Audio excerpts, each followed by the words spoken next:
quinta edição dos Caminhos da Palavra, né? Então quero agradecer a Andréa Bracho, né, que hoje não está conosco por motivo de força maior, e nos solidarizamos com isso, né? Aos confrades aqui presentes conosco, né, também, a toda a Academia Cruzeirense de Letras e, sobretudo, né, aos ouvintes, né, que são a nossa motivação maior, que estão sempre prestigiando as nossas iniciativas, né, com muito carinho, né? Bom, então, pessoal, dentro de uma sequência, de um planejamento previamente traçado, né, nos últimos encontros começamos a abordar as doutrinas dos gêneros literários, né, os diversos gêneros, tipos e subtipos da literatura, e hoje a nossa intenção é, ao menos, começar a falar sobre os estilos literários e a voz do escritor na compreensão de Alfred Álvares, né? Bom, o que nos ocupa nesse quadro é realmente o propósito de, com a nossa modesta, mas bem dedicada experiência, conhecimentos, vivências, ajudá-los no passo a passo rumo à construção de um melhor desempenho, né, na competência de leitor e de escritor, né, ajudar a acompanhar esse passo a passo. Por isso esse título, Os Caminhos da Palavra, né? Então, o que são os estilos literários, né? Eles vão precisamente delinear a fisionomia do escritor, né?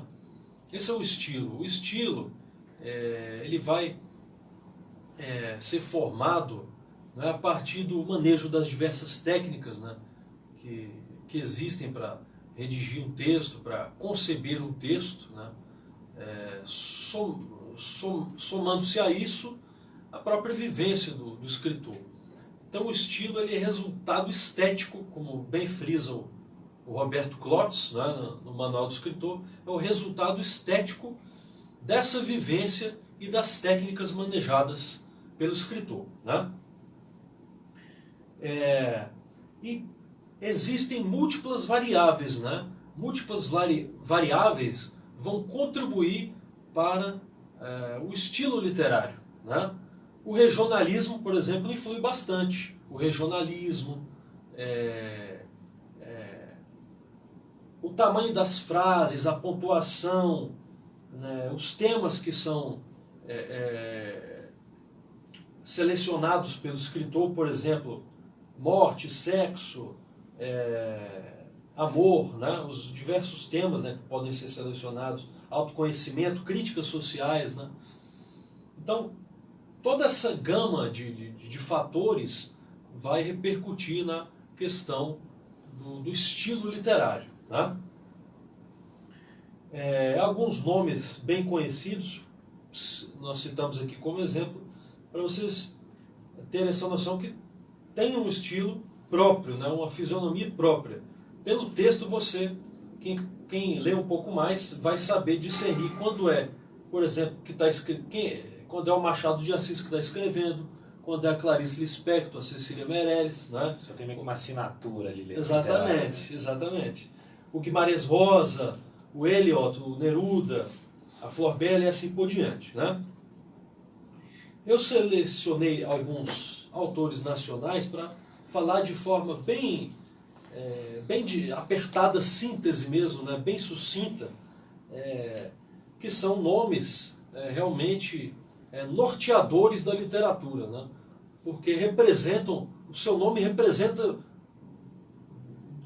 em si mesmo já representa um estilo literário. Cecília Meirelles, né? Nascida em 1901, falecida em 1964, né? Foi a primeira escritora brasileira a ter prestígio no mundo literário. autora de mais de 50 obras, né? Ela começou no mundo editorial com apenas 18 anos, né? Com a obra Espectros, em 1919. Seu currículo prestigiado, laureado, ele é bastante variado, porque vai contemplar, por exemplo, poemas, romances, livros infantis e textos jornalísticos, né? Também quero dar destaque para Clarice Lispector, né? Nascida em 1920, falecendo em 1977. Tem um estilo reconhecidamente profundo e sentimental, né? Os seus fãs compõem uma verdadeira legião, uma multidão, né? Principalmente no âmbito dos jovens, né? Nascida na Ucrânia, naturalizada brasileira. Redigiu poemas, romances, matérias para jornal e livros infantis, né? Não poderíamos omitir, né, Drummond de Andrade, Carlos Drummond de Andrade. Nascido em 1902, falecido em 1987. Sua poesia dispensa comentários, é aclamada, né, reverenciada no mundo inteiro, né, considerada inclusive a mais influente, né, com relação ao gênero literário da poesia no Brasil, né? Mencionamos a sua obra A Rosa do Povo, publicada em 1945, né?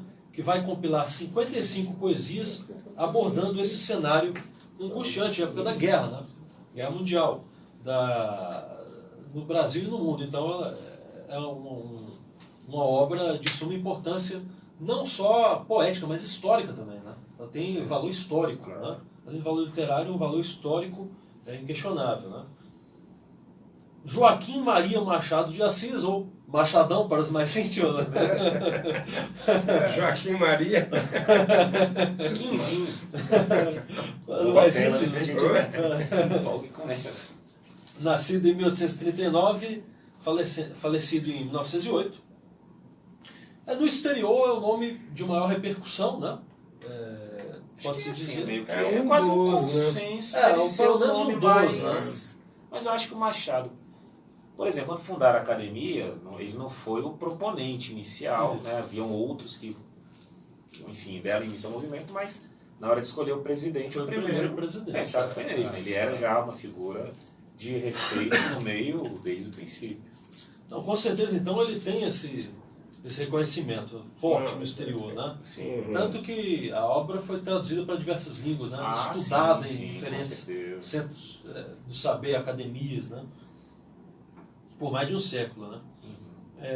Como o Rafael frisou aqui, só a gente corroborando, né? Foi o primeiro presidente da Academia Brasileira de Letras, né? E entre as principais obras, as obras realistas, a gente vai falar daqui a pouco, se o tempo permitir, sobre o realismo, né? Aí temos, por exemplo, Memórias Póstumas de Brás Cubas, Quincas Borba e Dom Casmurro, né? Sim. E o nosso patrono também não poderia jamais omitir, Ariano Suassuna, né? Nascido em 1927, vindo a falecer em 2014.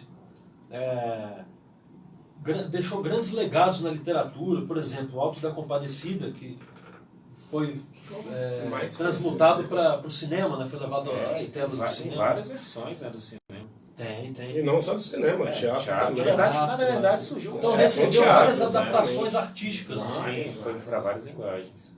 A Pedra do Reino, né, outra também. Escritor, dramaturgo, eleito em 89 para ocupar a cadeira 32 da ABL, Academia Brasileira de Letras. ABL é a sigla?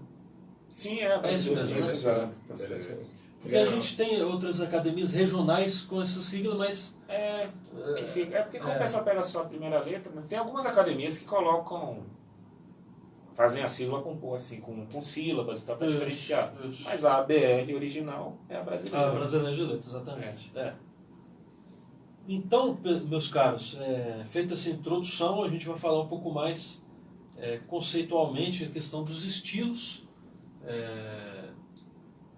brasileiros, né? Estilos de linguagem brasileiros, né? Literários.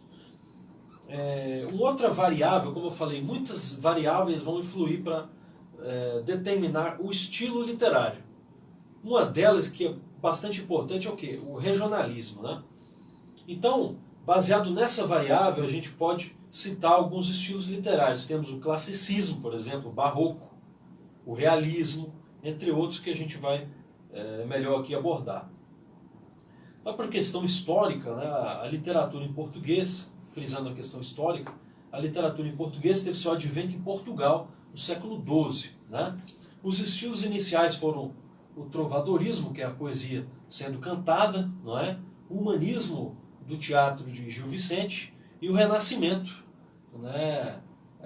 Que foi tornado célebre a partir do poema épico Os Lusíadas, não é? De Luís de Camões. Nos anos 1600 é que começa a se esboçar, a se configurar uma literatura efetivamente nacional, brasileira, né? Ou seja, produzida no Brasil, sobre o Brasil e voltada para os nacionais. Né? Então, falando primeiro do barroco. Mauro, você vai me falando do tempo, tá? Não, pode. Beleza? Qualquer coisa, só avisar aí que a gente continua no próximo quadro. Barroco. Adota uma linguagem extravagante, valendo-se de metáforas. Né? Metáforas é quando a gente fala uma determinada coisa utilizando, né, outras palavras. Isso. Paradoxos, contradições lógicas e antítese, ideias opostas. Então, o barroco tinha essas características para mostrar os conflitos entre a alma e o corpo. Né? Gregório de Matos é realmente o expoente, também chamado de Boca do Inferno, grande baiano, Gregório de Matos, expoente do barroco. Né? O arcadismo, por sua vez, ele vai enfatizar a razão, né? O atributo da razão. Então prestigia, logicamente, clássicos de gregos e romanos e a linguagem simples, né? Mas pautando temas ligados ao campo. Alguns exemplos: Tomás Antônio Gonzaga, Cláudio Manuel da Costa e Alvarenga Peixoto. O realismo, né, que o grande expoente foi Machado de Assis, por exemplo, com Memórias Póstumas de Brás Cubas, né? O realismo ele tem como foco as causas sociais, críticas sociais e críticas aos valores burgueses. Né? Sua linguagem ela se reveste da impessoalidade e da objetividade. Nas histórias realistas, tem realce os perfis psicológicos de cada personagem e o seu lugar na sociedade.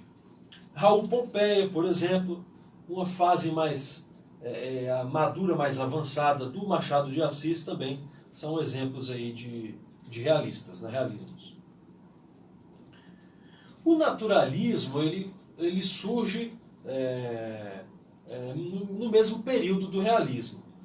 Suas características são semelhantes. A distinção é que ele tem uma crueza maior, ele é mais explícito, né? É mais ferino, mais explícito. Sim. O naturalismo. Né? E, por exemplo, é comum na sua abordagem usar taras e usar também... como é que se diz de uma forma elegante? Esqueci o termo. Fetiches? Não. Tabus? Os dejetos, né? Ah, sim. Pronto. Certo. Ok. Exato. Aloysio de Azevedo, no Cortiço, né? É um exemplo clássico aí do... Clássico já é outro estilo, é um exemplo importante aí do naturalismo. Parnasianismo, né? O parnasianismo é uma escola que surge como contraponto, né, ao naturalismo, porque ela vai prezar a arte pela arte, não é? Os versos impecáveis, né? Rimas com conteúdo denso, né? Significativo e a simetria na forma, né? Aquela forma realmente pautada por